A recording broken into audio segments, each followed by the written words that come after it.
Los Angeles Lakers got blown out like by 40 points against the Indiana Pacers. Worst loss in LeBron James' career, or whatever the case is. He's had a bunch of them. Can't tell which one's worse or not. But the thing that really hit home was how LeBron was taking shots at his teammates, talking about it doesn't help that they're on social media, even though he's on social media, and B, the fact that the Lakers haven't been able to pull off that Anthony Davis trade. The reason why all this is bad is because a couple months ago, and I guess Kevin Durant is Nostradamus, he said playing with LeBron James is cool, but there's so many things that you gotta go through, and the toxic relationship that playing with him brings. This is the toxicity.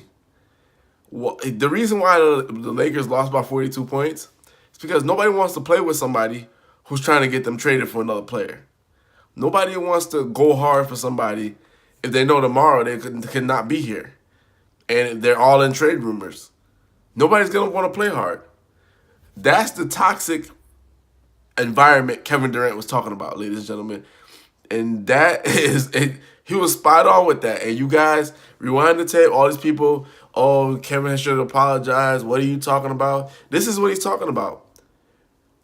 Brandon Ingram at the free throw line and fans talking about, everybody's got to hit the glass. I really do. I think one of the things you can do against the Lakers is you can offensive rebound them, but most importantly, you have to transition back for defensive purposes to force them to play through your defense. Brandon Ingram in his third year out of Duke. He averaged 16 points last year in year two. He's at 17.2, and his last five, he's averaging 23 points per game, with all of the rumors and the speculation that's been swirling around the Lakers the last week with Anthony Davis. You just got to call a spade a spade. Playing with LeBron is great on paper. Playing with LeBron is great in terms of if you want to compete. But all the hoopla that goes along with it is not so great, ladies and gentlemen.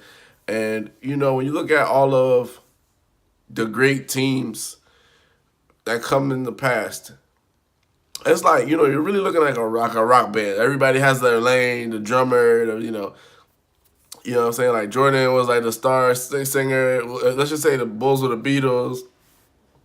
The Warriors, the AC/DC. Just great bands. Everybody had their role. Everybody had their niche. Everybody had their lane. With LeBron James, there is only one lane.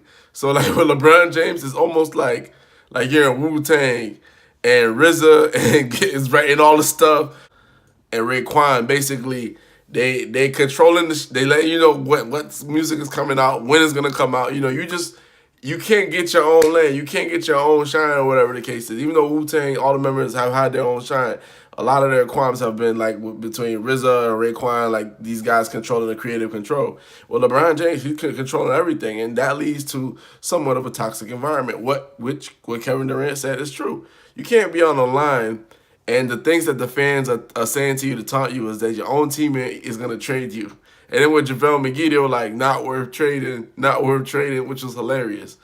But at the end of the day, this doesn't bode well for LA. And now the thing comes out, what happens is, if you wait till the summer to get AD, right? All the Celtics can offer him more. All these other teams can offer him more.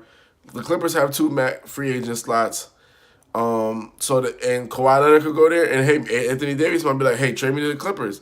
And then you look at the Knicks, they have the most capital, or the most free cap space in next season. So, they could land two higher free agent spots there as well. So, pardon me. I sound like Doc Rivers right now. But at the end of the day, like, everywhere is looking more attractive than the Los Angeles Lakers. You see what I'm saying? So, why do you want to go play with LeBron and be under his legacy, or play under the Laker legacy, when you could just go to the Clippers and try to win a championship there and form your own legacy? And that's the $1 million question. So it's crazy. Like, it's crazy how in less than a year things can change. I automatically assume free agents will flock to go to LA because it's LA. Then you got LeBron there. He's a big recruiter. But like with what's been happening, and the collusion, and Rich Paul in the mix, and how the GMs just really are against Rich Paul, and that whole movement of players really trying to take care over their own destiny, it's looking very bleak because it's just like, okay, you got LeBron, but LeBron is aging, and players see what it is to be around LeBron. They like they will commend him, they will say he's great or whatever, but then you gotta know there is some toxicity that's gonna take place, and it might take place on the free throw line, with your name in a rumor saying that they try to give you up and all your mans for one guy. So hey, I don't blame those guys one bit. They lost by 42. That's the reason. The toxic environment. Hoops Junction, where hoops meets hoopla. Like, comment, and subscribe.